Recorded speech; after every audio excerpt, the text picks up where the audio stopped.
संतोष जयस्वाल भाऊ साई कोल्ड्रिंकवाले यांच्याकडून आपल्याला 25 किलो दाणा आलेला आहे। याचं चांगला क्वालिटीचा शेंगदाणा आहे मित्रांनो, आपण वापरतो त्याच पद्धतीचा। यांचं असताना तेल काढून द्यायचं आहे।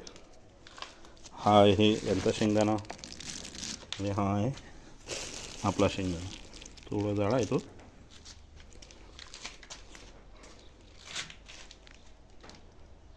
पाच किलो दाणा घेतला आहे आपण काळा। आधी घाणा आपला जवसाच्या ढेपीचा होता, त्यामुळे घाणा आपण धुवून घेतलेला आहे। सगळं साहित्य क्लीन करून ही जवसाची ढेप। आता आपण घाणा चालू करणार आहोत।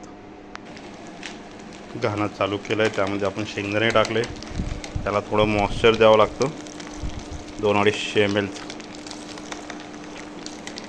त्याशिवाय नाहीतर पूर्ण शेंगदाणा सुरा होऊन जाईल, पण तेल काही निघणार नाही। त्याच्यातला प्रोटीन फायबरला पकडण्यासाठी त्याला मॉइश्चरची गरज असते।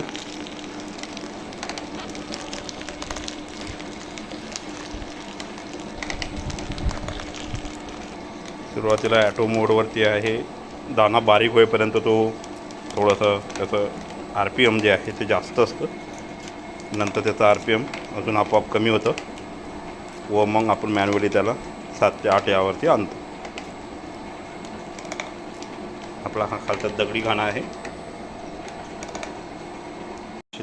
ऑटोमॅटिक थोडंसं स्पीड कमी केलेलं आहे। शेंगदाण्याचा बुरका झालेला आहे। थोड्या वेळ त्याला तेल पकडायला सुरुवात होईल। 10 मिनिट होऊन गेलेले आहे, 10 ते 15 मिनिट। तेल निघायला सुरुवात झालेली आहे।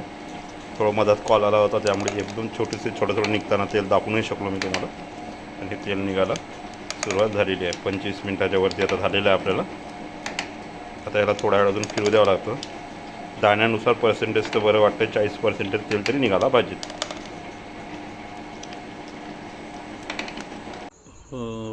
25 किलो शेंगदाणा आणला होता संतोष भाऊ जयस्वाल साई कोल्ड्रिंक्सवाल्यांनी। आपण 12 वाजताच काढायला सुरुवात केली आणि आता आताचे जवळपास 9:25 झाले। सगळी प्रोसेस करून त्यांनी तेल भरून ठेवलं। आता हे तेल 72 तासासाठी ह्याच्यातच ठेवतो व वर ठेवायचं आहे व त्यानंतर ते वापरण्यासाठी काढायचं आहे हळूहळू। त्याच्या आधी पण निघतं, पण ते थोडंसं घट्ट राहील, ह्यानी गाळ बसेल।